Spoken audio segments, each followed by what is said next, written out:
Let me start with a story, one that may sound familiar to many of you watching right now. An older gentleman, maybe in his early 70s, walked into my clinic not too long ago. Thin, a little hunched over, leaning gently on a wooden cane. His steps were careful, not rushed, not dramatic, just tired. When he finally sat down, he looked at me with kind eyes and said, "Doc, I'm not sick or anything. I just can't seem to get out of my chair like I used to. I feel like I'm fading." That sentence has stayed with me, and I've heard some version of it from hundreds of patients over the years. You see, I've spent the last 2 decades working with older adults, helping them navigate the changes that come with aging. Most people expect the usual: blood pressure checks, cholesterol numbers, maybe managing diabetes or arthritis. But what catches so many off guard is something far more subtle and far more dangerous: muscle loss. There's a medical name for it, sarcopenia, but you don't need to know the fancy term to feel its effects. It starts quietly. One day you notice you're not walking as fast, then getting out of bed feels harder. Climbing stairs takes more effort, and before you know it, you're avoiding things you once did without thinking: gardening, carrying groceries, even playing with the grandkids. Most people chalk it up to getting old. But here's what I want you to know right now: losing muscle is not just an unavoidable part of aging. Yes, it's common. Yes, it happens gradually. But no, it doesn't have to be your future. That belief that muscle loss is just something we have to accept is one of the most harmful myths in modern aging. In fact, it's one of the biggest reasons I started this channel. To help folks like you reclaim your health, your strength, and your confidence. One step, one meal, one habit at a time. So today we're talking about something close to my heart. Why we lose muscle as we age, what's really going on beneath the surface, and most importantly, what we can do about it. Because yes, there are solutions, real ones. And no, they don't involve running marathons or lifting weights like a bodybuilder. Now I know some of you might be thinking, that ship has sailed. I'm too old to build muscle again. But let me tell you something I've witnessed firsthand. Again and again, year after year, I've seen 80-year-olds regain their balance. I've seen 75-year-old women carry heavy grocery bags with no trouble. I've even seen a 90-year-old man walk without a cane for the first time in years, just by making a few smart changes to his diet and daily routine. You don't need perfect genes. You don't need expensive equipment. What you need is the right information, the truth about aging muscles, and a simple plan that works with your body, not against it. Here's what we're going to cover in this video. First, I'll explain some of the most common misconceptions I hear every day. Things like, "I eat fine, I'm just getting older," or "protein doesn't matter anymore at my age." These ideas sound harmless, but they're actually slowing you down. Then I'll share some personal stories, real people I've worked with who turned things around. These aren't fitness fanatics or health nuts. These are regular folks, many of whom started off feeling weak, discouraged, even embarrassed by what they'd lost. But with a little guidance, they got stronger, mentally and physically. And finally, I'll give you clear, doable steps you can start today. I'll talk about specific foods that help build and preserve muscle, even after 60. I'll recommend simple movements, nothing crazy or risky, that help keep your muscles active and responsive. And I'll show you how to protect your independence for the long haul. One quick note before we dive in: this isn't about turning back the clock or chasing youth. I'm not here to sell you on some anti-aging miracle. That's not real life. This is about living well in the years you've earned, being strong enough to get up, get out, and enjoy your life without fear or frustration. Aging is not a disease, but losing muscle too quickly can lead to disease, falls, hospital stays, even the loss of your freedom.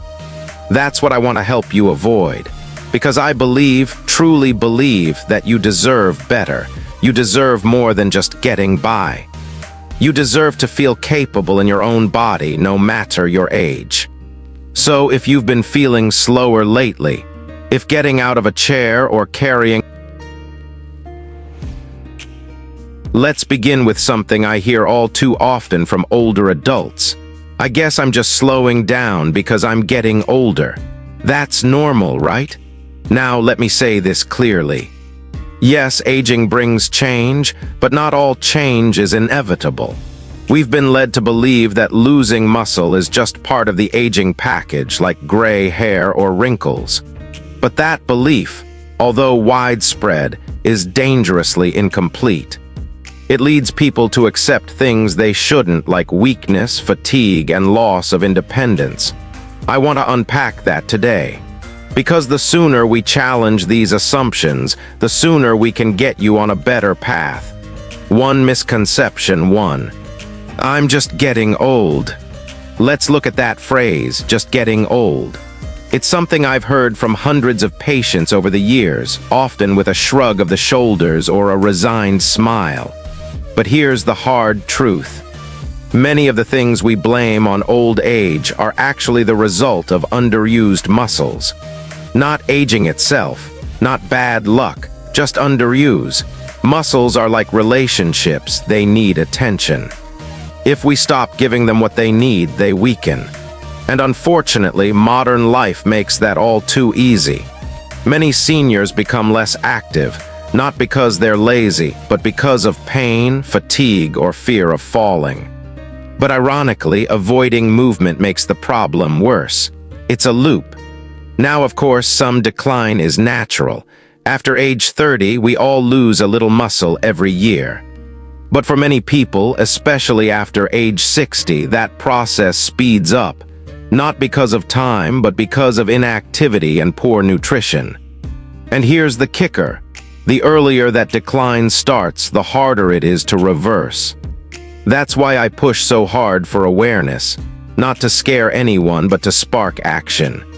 Misconception 2. I'm not hungry like I used to be, so I probably don't need as much food. This one is tricky because there's a grain of truth in it.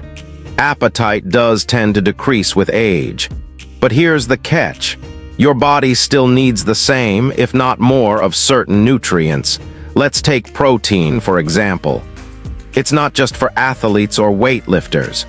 Protein is essential for maintaining muscle mass, supporting your immune system, even healing from injuries or surgeries. But the sad reality is, most seniors don't get enough protein.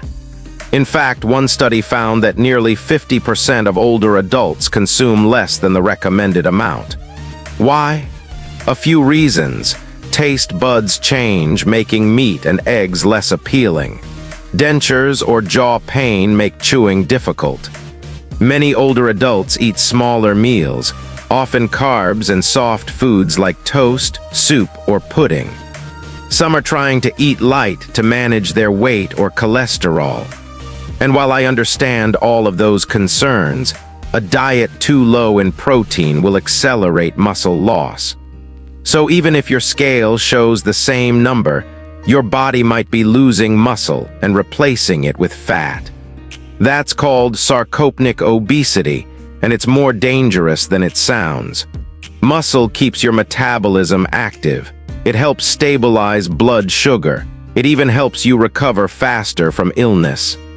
So losing it isn't just about feeling weak. It's about losing one of your best tools for healthy aging. Misconception 3. I walk every day, that's enough, right? Now, don't get me wrong. Walking is wonderful. I always encourage my patients to keep moving. But here's the truth most people don't hear. Walking alone is not enough to prevent muscle loss. Let me explain why. Walking is mostly a cardiovascular activity. It's good for your heart and lungs, and it does use your leg muscles, but only lightly. It's like leaving your car idling. The engine's on, but you're not really pushing it. To build or maintain muscle, you need resistance. Something that challenges your muscles to work a little harder. That could be using resistance bands or light dumbbells, doing chair squats or wall push-ups, lifting household objects like a water jug or can of soup, climbing stairs or standing on your toes repeatedly. These don't require a gym. They don't require a trainer. They just require intention. If all you do is walk and your diet is low in protein, you're still at risk of gradual, invisible muscle loss. And that loss builds up over months, then years, until one day a small fall becomes a big injury. For misconception 4, I'm not sick, so I must be doing fine.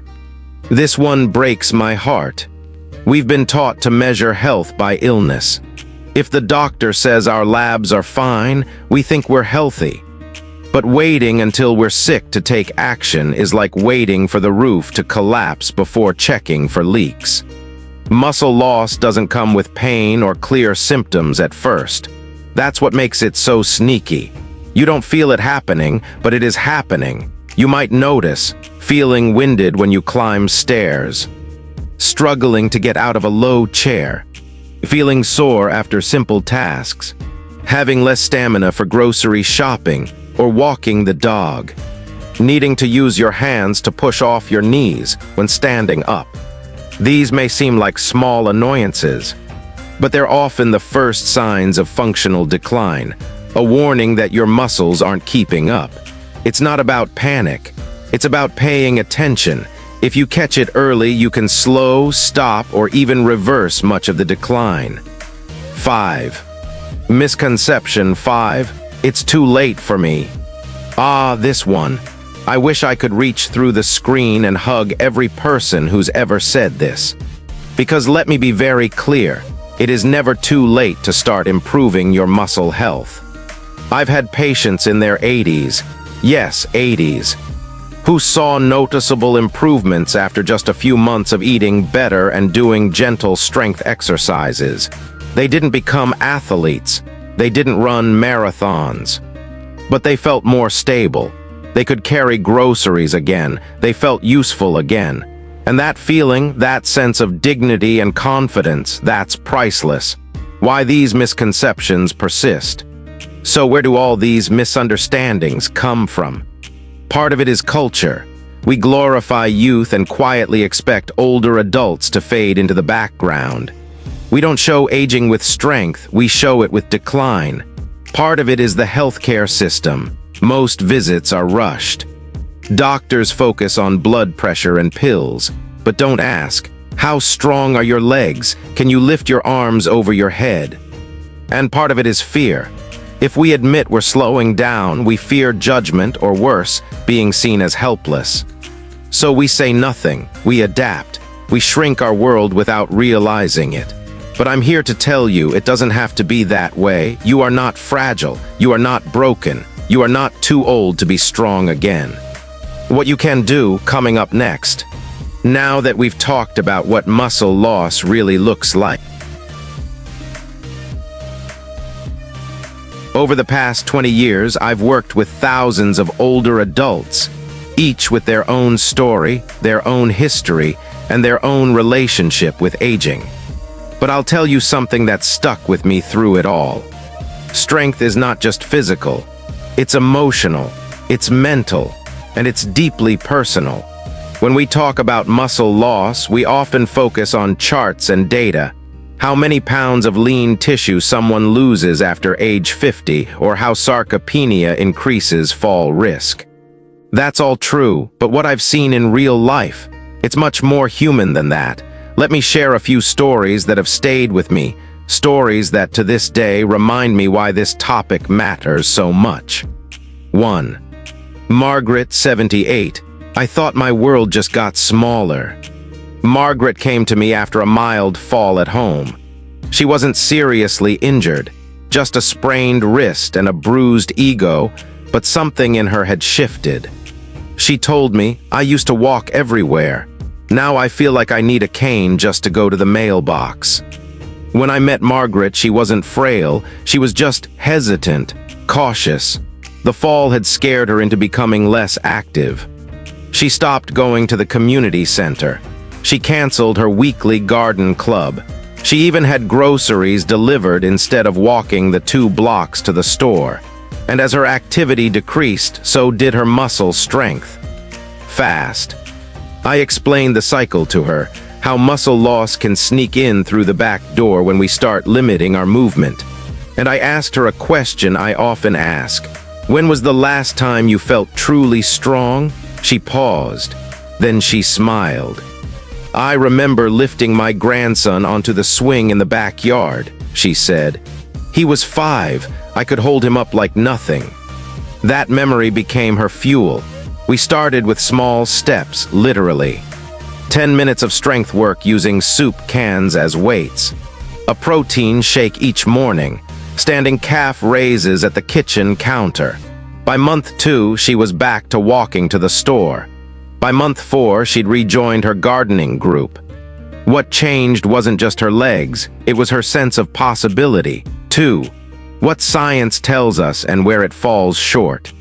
Now let's look at the research for a moment, because science does support what Margaret experienced.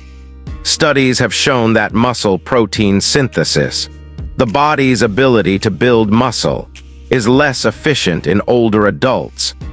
That means we need more protein, more resistance, and more consistency to maintain what we have. But here's where real-life experience comes in. Most people don't live in a lab. They don't weigh their food or track their amino acids. They live busy, emotional, sometimes lonely lives. And that's where science alone can't help. What makes a difference is habit, heart. You need strategies that work not just on paper, but in daily life. And that's where experience matters. I've seen firsthand that older adults who feel supported by community, by family, or even just by information are far more likely to stick with these habits. 3. Carl, 83. I didn't think exercise was still for me. Carl was a retired truck driver with a barreled chest and a slow shuffle. He told me he hadn't exercised since his army days. I'm too old for all that now, he said, but Carl had been falling more often, and his doctor was threatening to take away his car keys if it didn't stop. We talked. I told him I wasn't going to put him in a gym. No treadmills. No spandex. Just a few minutes of leg lifts during commercials. Some gentle squats while brushing his teeth. Resistance bands on the doorknob. 2 months later, he called me. I stood up from my recliner without using my arms today, he said. First time in years. That may sound small, but it's not. That movement, the ability to rise from a chair without pushing off, is one of the strongest predictors of long-term independence. And Carl had it back. For the protein puzzle, what I've learned from real meals. One of the biggest challenges I see in older adults is getting enough quality protein without feeling overwhelmed. Many seniors simply don't enjoy big meals anymore. Digestive issues, medications, dental changes, and even loneliness can affect appetite. So the idea of eating more protein feels abstract, like a doctor's note you stick to the fridge and forget. Here's what I've learned works better, small but dense. A boiled egg or a half cup of cottage cheese has more benefit than a large plate of pasta. Spread it out. The body absorbs protein better when it's divided evenly throughout the day, not loaded all at once. Make it convenient, Greek yogurt with berries, a protein shake with almond milk, tuna on whole grain crackers. In fact, I started recommending protein power hours, a specific time each day when my older clients focus on getting a good dose of protein, like a mid-morning or afternoon snack. It gives structure without pressure. I also encourage what I call protein pairings, matching a protein with a food you already enjoy, peanut butter on whole grain toast, cheese with apple slices, eggs with soft sautéed veggies. You don't need to become a nutritionist. You just need to become intentional. 5. What my own family taught me. I can't talk about muscle loss without thinking of my father. He was a strong man, mechanically gifted, always building or fixing something. But in his late 70s, I noticed the changes. He started using the banister more when climbing stairs. He stopped lifting the dog into the car. And I'll admit, it caught me off guard. I was a health professional, but I was also a son. I didn't want to see him getting older. One day, I visited and noticed he was skipping lunch. "Just not hungry," he said. That's when I knew I had to speak up. We started small. I bought him a set of resistance bands and showed him a few moves. We swapped his toast and jam breakfast for a protein smoothie. I encouraged him to do sit-to-stands from his recliner during TV commercials. A year later, he told me, "I'm not as strong as I used to be, but I don't feel like I'm fading anymore." That sentence meant everything, because muscle loss isn't just about numbers, it's about identity, confidence, dignity. 6. Why I still get hopeful. People often ask me, is it really worth trying to fight muscle loss at this stage in life? My answer is always, yes, because it's not about perfection, it's about protection. You may not become as strong as you were at 40. That's okay. But if you can walk upstairs without resting, if you can carry your laundry without pain, if you can get up from the toilet without help, if you can hug your grandkids with steady arms, that's worth fighting for. 7. A quiet epidemic but a loud solution. I often say that muscle loss is a quiet epidemic. It doesn't make headlines. It doesn't have a National Awareness Month, but it affects millions of older Americans every single day. And the solution, it's not loud either. It doesn't come in a pill, it's not flashy, but it works. Small steps, consistent habits, support. Knowledge. You don't need to be perfect, you just need to begin. What's next? In the next section, I'll share the exact tools I've seen work best. Foods, habits, and daily practices that help protect muscle and support strength, even after 60, 70, or 80. We'll talk about the 5 most muscle-friendly foods to keep in your kitchen, how to build a strength-friendly plate, even on a tight budget, a sample day of eating for better muscle health, simple exercises you can do at home, even from a chair. You don't need to become a bodybuilder. You just need to become a little stronger than yesterday, and I'll show you how. So we've talked about the problem, how muscle loss creeps up on us, why it happens, and what it does to our independence. We've explored the emotional toll through real stories. We've learned what science confirms and what real life teaches us. Now let's get to the part that really matters. What can you do, starting today, to protect your strength and age with confidence? You don't need a gym membership. You don't need to overhaul your life. You just need a few small, powerful tools that work with your daily routine, not against it. Let me walk you through the exact strategies I've shared with hundreds of seniors. Strategies that work because they're simple, sustainable, and surprisingly effective. 1. Build a strength-friendly plate. If you remember one thing from this video, let it be this. Muscles are made in the kitchen as much as in the gym. That means food, specifically high-quality protein, is the foundation. Here's how to build what I call a strength-friendly plate. Egg the protein anchor. Start with a lean protein source at the center of each meal. That could be eggs, one of the most digestible and affordable sources of protein. Cottage cheese, especially good at night, it helps support overnight muscle repair. Chicken or turkey, skinless and cooked simply. Canned tuna or salmon, convenient, shelf-stable, and budget-friendly. Greek yogurt, higher in protein than regular yogurt. Try to aim for 25-30 grams of protein per meal. That's about 3-4 ounces of meat or fish, or 1 cup of cottage cheese. Bread whole grains for support. Muscles don't just need protein, they also need energy. That's where whole grains come in: brown rice, quinoa, oatmeal, whole grain toast. They help fuel workouts, walks, and daily movement. And they provide fiber to keep your digestion happy. Broccoli color for recovery. Fruits and vegetables provide antioxidants that reduce inflammation and support muscle repair. Easy ways to add color: steamed spinach or kale with dinner, blueberries or sliced banana with breakfast, roasted carrots or bell peppers as a snack. Healthy fats. Don't fear fat, just choose the right kind. Olive oil, avocados, nuts, especially almonds or walnuts, natural peanut butter.